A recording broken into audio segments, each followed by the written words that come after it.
The galactic Concord had ruled the stars.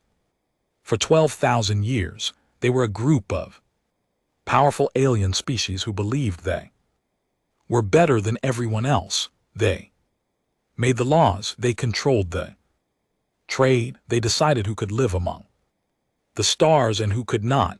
When humans first left Earth and met the galaxy, the Concord looked at them with disgust. They called Earth a death world because everything on that planet seemed designed to kill. The gravity was crushing, the weather was violent, the animals were dangerous, diseases spread like fire, and somehow humans had survived all of it. The Concord allowed humans to join their civilization, but only barely. Humans were given 3 star systems to live in. They were not allowed to build weapons on their ships. Their ambassadors were laughed at in council meetings. For 60 years humanity accepted these insults. They worked hard, they followed the rules. They hoped that one day the galaxy would accept them as equals. That hope died on a cold morning in space. Commander Yara Chen stood on the bridge of her ship, the HSV Perseverance. She was a tall woman with dark hair and tired eyes. She had spent 20 years in service, commanding unarmed ships that carried supplies and diplomats. She had never fired a weapon in combat. None of her crew had. The message came through the communication system. At first she did not understand it. The words did not make sense. She asked the officer to repeat it. Then she asked him to confirm it. Then she stood very still and felt the world collapse around her.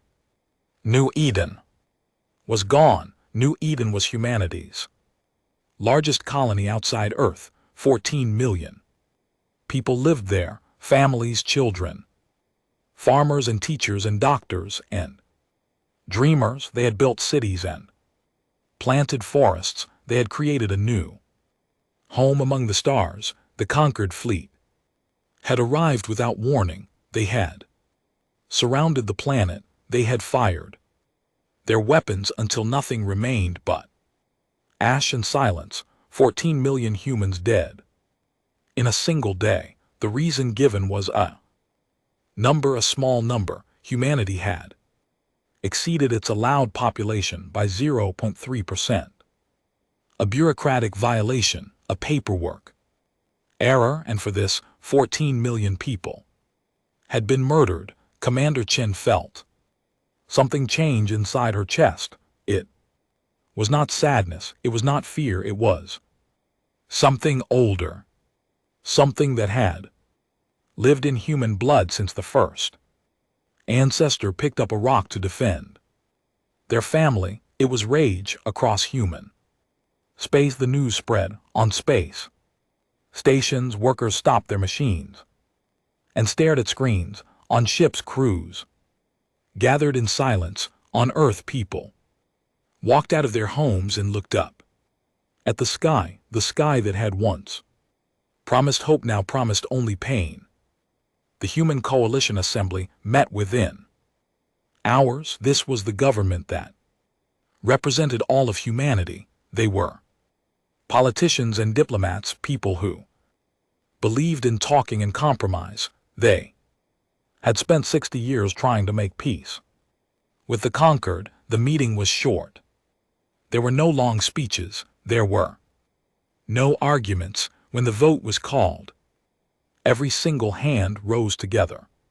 For the first time in 60 years, humanity agreed on something completely. War. Admiral Marcus Stone received the news in his office on Mars. He was an old man now, with white hair and a face full of scars from accidents that should have killed him. He had spent his entire career commanding ships that could not fight, protecting people who were not allowed to defend themselves. He had buried friends who died because they could not shoot back. He looked at the orders on his screen, then he smiled. It was not a happy smile.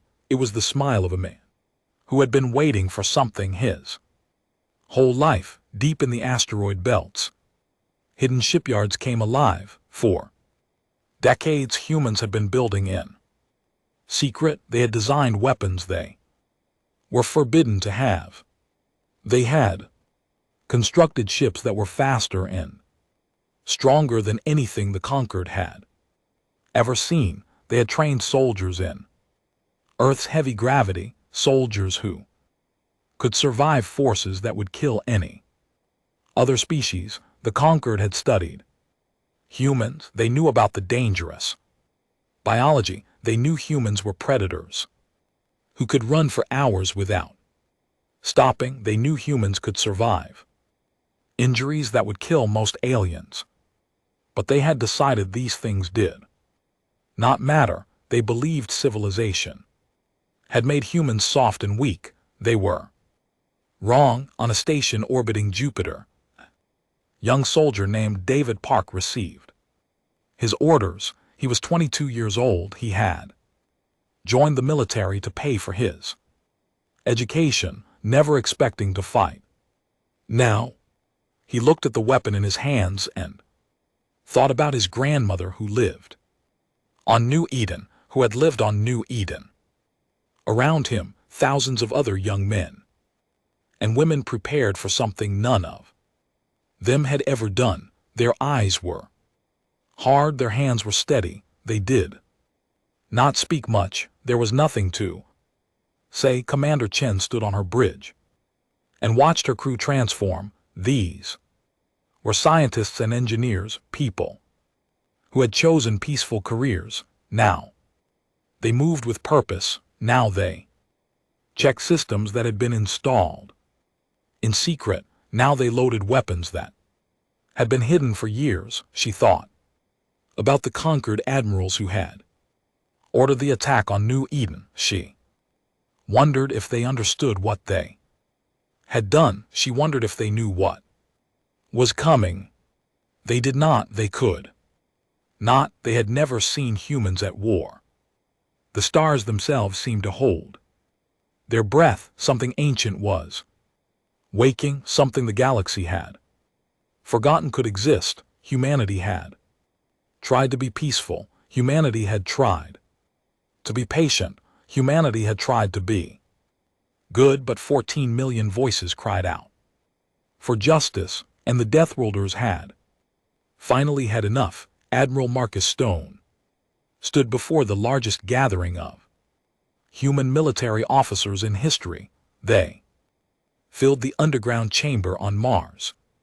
Thousands of men and women who had spent their careers pretending to be harmless. Now the pretending was over. For 60 years we smiled while they laughed at us, Stone said. His voice was calm but carried to every corner of the room. For 60 years we followed their rules, while they treated us like animals. For 60 years we built in secret and waited. He paused and looked at the faces before him, young faces, old faces, scared faces, angry faces. The waiting is over. The hidden shipyards worked day and night in the asteroid belt between Mars and Jupiter. Factories that had pretended to mine rocks now produced weapons. Ships that had been designed as cargo vessels revealed their true nature. Hidden compartments opened, armor plating locked into place, weapons systems came online for the first time. The conquered believed human ships were weak and slow. They had never seen the real ships, the ones built to handle Earth's crushing gravity, the ones designed by engineers who had grown up surviving hurricanes and earthquakes and volcanoes. These ships were tough. These ships were fast. These ships were angry. Commander Chen watched her own ship transform. The Perseverance had been a diplomatic vessel. Now workers installed rail guns that could punch through enemy armor. They added missile systems that had been illegal for humans to possess. They upgraded the engines to speeds the conquered thought impossible. How does it feel? Her first officer asked. Chen ran her hand along the new weapon controls.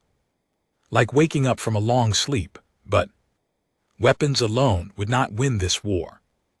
Humanity needed allies in a secret location. Human intelligence officers met with visitors from another world. The Valkyrie were thin creatures with gray skin and large sad eyes. Their home world had been conquered by the conquered. 1,000 years ago, they had been slaves ever since. We heard what they did to your colony, the Valkyrie. Ambassador said, we know that pain. We have lived with it for generations. Human officer nodded. Will you help us? The Valkyrie was quiet for a long moment, then he reached into his robe and pulled out a data chip. This contains the locations of every conquered military base within 50 light years. We have been collecting this information for centuries, waiting for someone brave enough to use it. The alliance grew.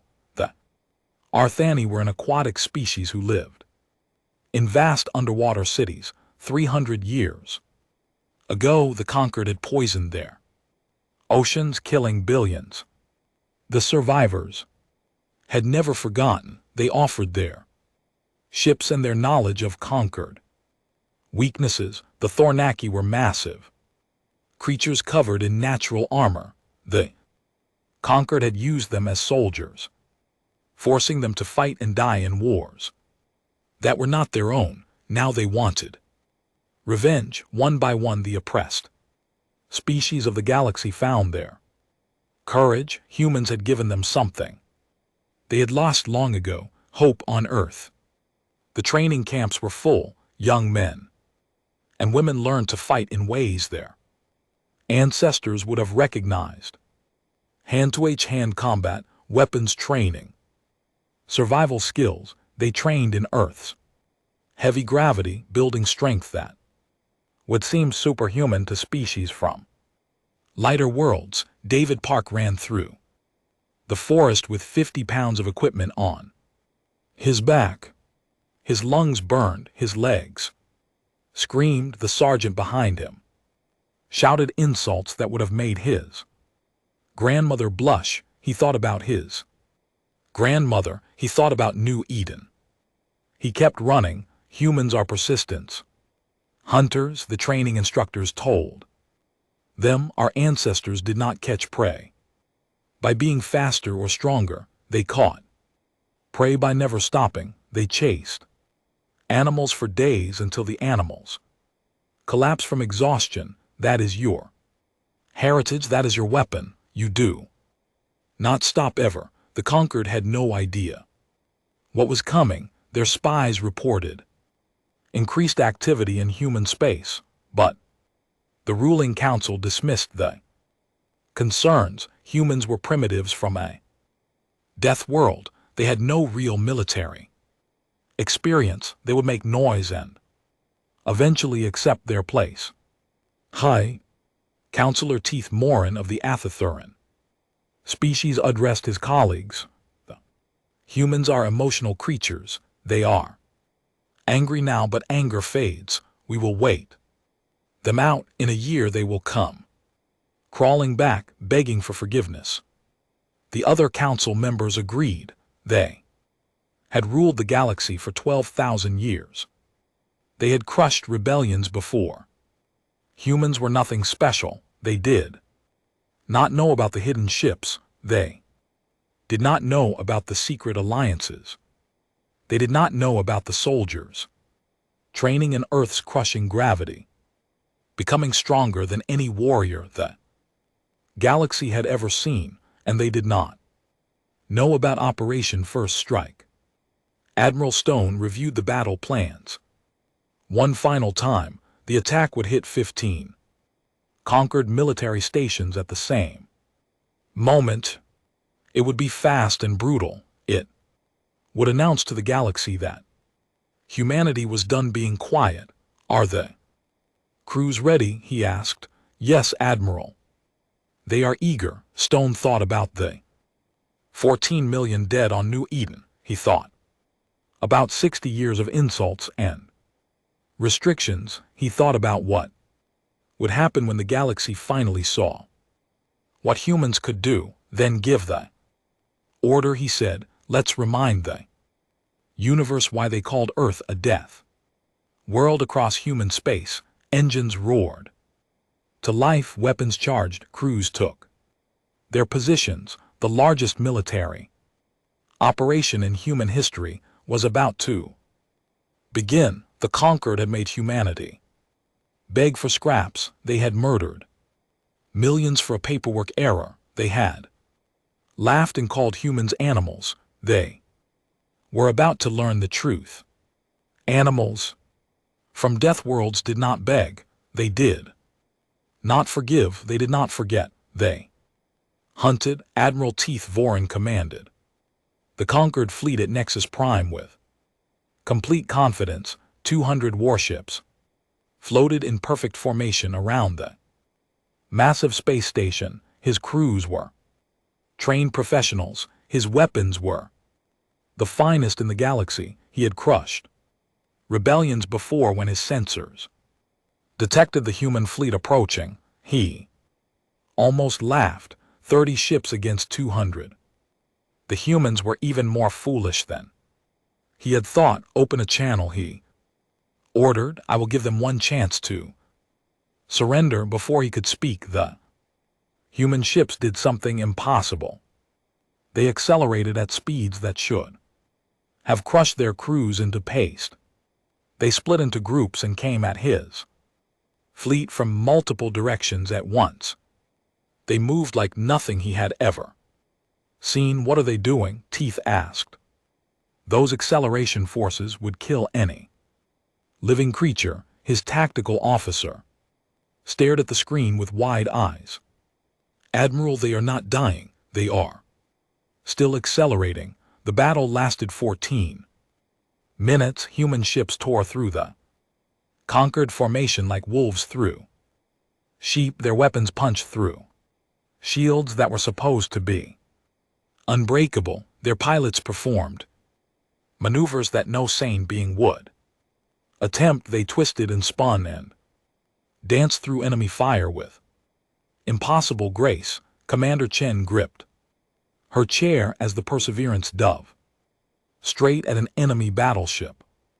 Her body felt like it weighed 3 times its normal weight. The acceleration pressed her into her seat. Any conquered species would have passed out. Any conquered species would have died, but humans had evolved on a death world. Humans were built to survive. Fire all weapons, she ordered. The Perseverance unleashed everything it had. Missiles and railgun rounds and energy beams slammed into the enemy ship. The battleship broke apart in a flowering explosion of fire and metal. Across the battlefield, the same scene repeated. Human ships destroyed conquered vessels that were 3 times their size. Human crews survived forces that should have killed them. Human weapons tore through armor that had protected conquered ships for centuries. On Teeth Voren's flagship, alarms screamed. Reports came in faster than he could process them. Ship after ship was lost. His perfect formation had become chaos. Then the boarding pods hit. Human marines and heavy armor smashed through his hull. They poured into his ship like an angry flood. They were huge creatures made bigger by their battle suits. They carried weapons designed for creatures with their impossible strength. The conquered soldiers tried to stop them. They failed. Teeth Voren watched the security footage with growing horror.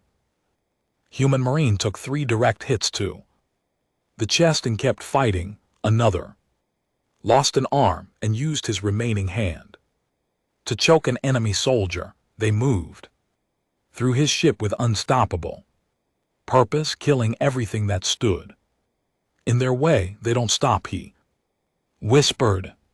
We kill them and they don't stop. David Park was one of those Marines. He had trained for this moment. For 6 months, he had been scared when the battle started. He was not scared anymore. Something had taken over. Something old and primal, the hunting instinct of his ancestors. He saw conquered soldier raise a weapon. He moved faster than the alien could react. His armored fist crushed the soldier's skull. Before it could fire, he did not feel guilty. He felt nothing but cold, clear purpose. His squad moved through the enemy ship deck by deck. They took wounds that would have killed any conquered species. They kept moving. They kept fighting. They did not stop. Teeth. Voron's final transmission was broadcast across the entire sector. His voice shook with fear and confusion. They don't stop. We kill them and they don't stop. What are these creatures? Then the signal went dead. When the battle ended, 147 conquered ships had been destroyed. 22 had surrendered. The rest had fled. Human losses were 4 ships. The news spread across the galaxy like a shockwave. The conquered had been defeated, not by a superior force, not by luck, by 30 ships crewed by creatures from a death world. Videos began appearing on underground networks. Security footage from destroyed conquered ships, recordings from the battlefield, images of human soldiers surviving wounds that should have killed them 3 times over, images of human pilots laughing as they performed impossible maneuvers, images of human Marines carrying their wounded while still returning fire with deadly accuracy. The galaxy watched in shock. This was not what they had been told. The conquered media had called humans primitive and weak. The conquered media had said humans were animals that could be easily controlled. The conquered media had lied. On distant worlds, oppressed species saw the videos and felt something stir in their hearts. If the humans could fight back, maybe they could too. Maybe the conquered was not invincible after all. The Valkyrie began sabotaging conquered supply lines. The Rathani attacked military installations on water worlds. The Thornaki refused to follow orders. Dozen other species, long silent and afraid, began to find their voices. Commander Chen stood on her bridge and watched the reports come in. The first battle was won. The war had only just begun. But something had changed in the galaxy. A door had opened that could never be closed again. The conquered council held an emergency meeting. For the first time in centuries, they were afraid. They argued and shouted and blamed each other. They had underestimated the humans. They had made a terrible mistake, but they were not ready to surrender. They had weapons the humans had not seen yet. They had plans they had not used. They would crush this rebellion like all the others. High Counselor Teeth spoke to his colleagues with cold fury. These animals have won one battle. They will not win the war. We have ruled for 12,000 years. We will rule for 12,000 more. The other counselors nodded. They would show the galaxy what happened to species that challenged the conquered. The war was only beginning. 3 years passed. Galaxy burned. Admiral Chen promoted after the victory at Nexus Prime, led the coalition fleet from one battle to the next. Humans fought alongside Valkyrie and Arthanian Thornaki, species that had been enemies for centuries now, stood together against a common foe. They called themselves the Coalition of the Forgotten, and they were winning. But it was not just the battles that Change the galaxy, it was what came. After, when human forces captured a world, they did not enslave the population, they did not steal resources, they brought doctors and engineers and teachers, they helped rebuild what the war had destroyed. They treated former enemies with a kindness that confused everyone who witnessed it. On the planet Velkar Prime, a human medical team worked day and night to save injured civilians. Many of these civilians had supported the conquered.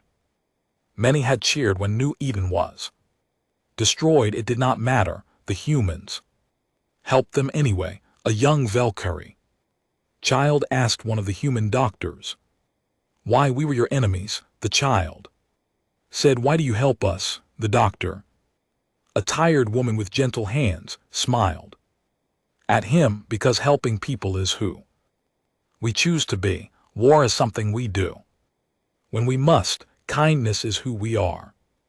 This story spread across the galaxy, so did thousands of others like it.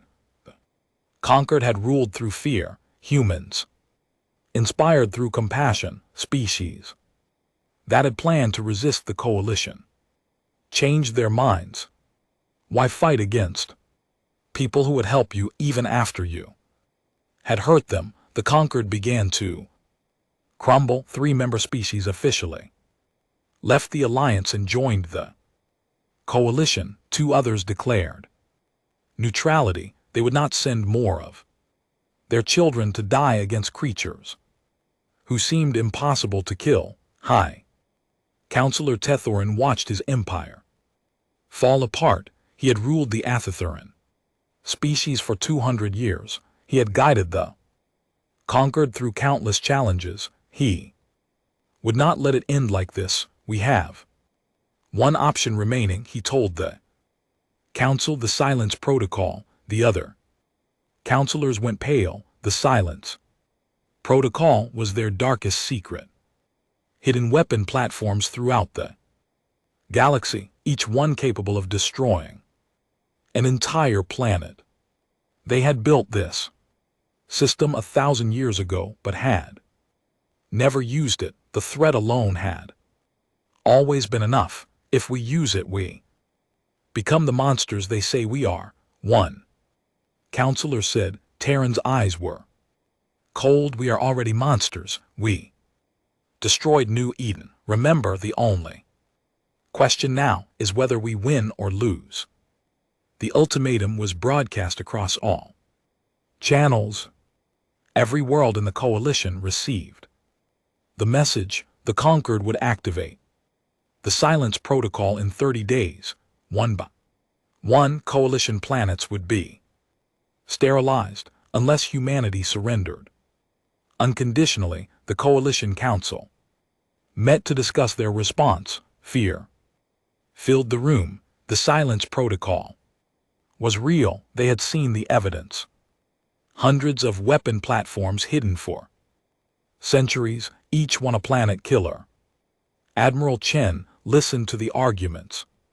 Some wanted to surrender, some wanted to run, some wanted to fight but did not know how. She waited until everyone had spoken, then she stood. They are asking us to give up, she said, to accept slavery, to let them murder us whenever they choose. They think the threat of extinction will break us. She paused and looked around the room. They still don't understand us. Humans had faced extinction before, ice ages that froze the world, plagues that killed half the population, asteroid impacts that blocked the sun. Every time humans had survived by doing something desperate, something crazy, something no sensible species would attempt. Operation Prometheus was born in that meeting room. The plan was insane. Human strike. Teams would attack the silence protocol platform simultaneously. All 400 of them across the entire galaxy. At the exact same moment, the conquered had hidden these platforms. Well, they were surrounded by defensive systems designed to stop entire fleets. No normal force could reach them, but human scientists had been working on something, a new form of faster than light travel, unstable, dangerous. The Conquered had declared it theoretically impossible. Human engineers had built it. Anyway, the ships could jump directly inside the defensive perimeters. The strike teams could attack before the enemy knew they were there. The casualty rate will be around 70%, the military planners reported, maybe higher. Admiral Chen nodded, asked for volunteers only. She expected a few thousand responses. She received 10 million. David Park was one of them. He had fought in a dozen battles over 3 years. He had watched friends die. He had killed enemies he did not hate. He was tired of war, but he understood what was at stake. His entire squad volunteered. They knew the odds. They did not care. The night before the operation launched, Admiral Chen walked through the ship hangars. She shook hands with soldiers who would probably die tomorrow. She thanked them for their service. She tried to memorize their faces. A young soldier stopped her. Admiral, do you think we can win? Chen looked at the massive fleet around them, ships from a dozen species, warriors who had been slaves and victims, and nobodies. Now they were an army of the forgotten, fighting for the right to exist. I think we have to, she said, for everyone who died, for everyone still fighting, for everyone who will come after us. The soldier nodded. Then that's enough for me. Dawn came. Engines powered up. Soldiers checked their weapons one final time. Across the galaxy, 400 teams prepared for the most dangerous mission in history. The war's final chapter was about to begin. The universe held its breath. Across 400 star systems, human strike ships powered their experimental jump drives. Technology was untested in combat. Some ships would probably explode the moment they tried to use it. The crews knew this. They activated the drives anyway. Space twisted, light bent, reality screamed in protest. And then, in a single heartbeat, 400 teams appeared inside 400 silence protocol facilities. The defenders had no warning. One moment their sensors showed empty space. The next moment human ships were inside their defensive perimeters, already firing. Alarms screamed across the galaxy as the Conquered realized what was happening. David Park felt his ship materialize inside an enemy station. His stomach twisted from the jump. His vision blurred for a moment. Then training took over. Go, go, go. His sergeant shouted. The boarding ramp dropped. Human Marines poured into the enemy facility. They were met with immediate fire. 3 soldiers fell in the first 10 seconds. The rest kept moving. This was what humans did. They did not stop. They could not stop. Too much depended on this moment.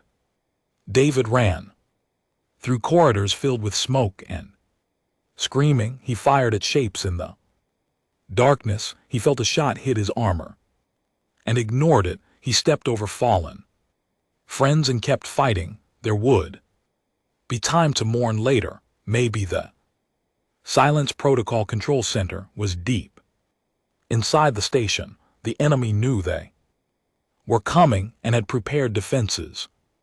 Automated guns, elite soldiers, barriers and traps and kill zones. Normal assault would have taken days. The humans reached the control center in 47 minutes. When David burst through the final door, only 6 members of his original squad were still standing. The room was filled with massive computer Systems all connected to the weapon. That could destroy planets, a conquered officer pointed a weapon at him with shaking hands. Stop, the officer screamed. You cannot do this. The Athathurans will never surrender. David shot the weapon out of his hand. Then he walked to the main console and placed the demolition charge. The timer began counting down. Maybe not, David said. But they'll have to do it without this thing. Across the galaxy, similar scenes played out 400 times. Human soldiers fought through impossible defenses. They took terrible losses. They kept fighting. One by one, the silence protocol. Platforms went dark. High Counselor Teeth Morin watched the reports with growing horror. 60 platforms destroyed. Then 100, then 200. His ultimate weapon, his final threat, was being dismantled by creatures who should have been too afraid to fight. How? He whispered. How are they doing this? His aide had no answer. No one did. The math did not work. The casualties should have broken them. No species would accept such losses for any cause, but humans were not like other species. Humans had evolved on a world that tried to kill them every day. Humans had learned to run toward danger, not away from it. Humans understood that sometimes you had to sacrifice everything to protect what mattered. By the time the sun set on Athathuria Prime, 397 Silence Protocol platforms had been destroyed. The remaining 3 had been abandoned by their crews. Operation Prometheus had succeeded, and the conquered had nothing left. Admiral Chen brought her fleet to Athathuria Prime 1 week later. The Athathuran military had collapsed. Their allies had abandoned them. Their weapons were gone. The species that had ruled the galaxy for 12,000 years waited, fear for the humans to take their revenge. Chen landed on the planet surface with a small guard. She walked through the beautiful capital city to the council chamber. The Athathuran leaders waited for her, expecting death. She looked at them for a long moment. These were the beings who had ordered the destruction of New Eden. These were the ones who had murdered 14 million innocent people for a bureaucratic violation. Part of her wanted to burn their world the way they had burned hers, but that was not who humans chose to be. You could have left us alone, Chen said. Her voice was calm but carried throughout the chamber. We asked for nothing but the right to exist. You answered with genocide. The Athathurans said nothing. There was nothing to say. We answer with mercy, Chen continued. Not because you deserve it, you don't. But because vengeance would make us what? You already think we are animals. Monsters. We choose to be something better. The galactic conquered was dissolved that day. In its place rose the alliance of free worlds. Every species from every planet had an equal voice. No more masters, no more slaves.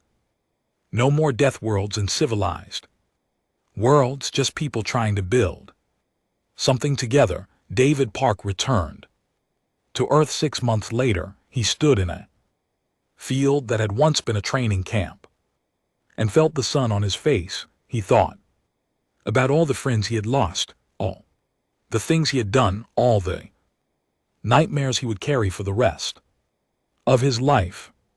A monument stood at the edge of the field. 14 million names were carved into its surface. The dead of New Eden, the reason the war had started.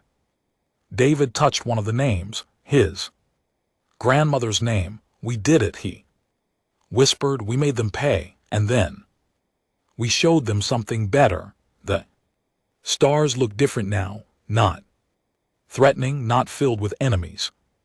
Just stars full of possibilities, full of hope humanity had come to the galaxy. As refugees from a death world, they had been mocked and restricted and finally attacked. They had fought back with everything they had won, but their greatest victory was not the battles they won or the enemies they defeated. Their greatest victory was the choice they made at the end to show mercy, to build rather than destroy, to prove that creatures from a death world could bring life to the universe.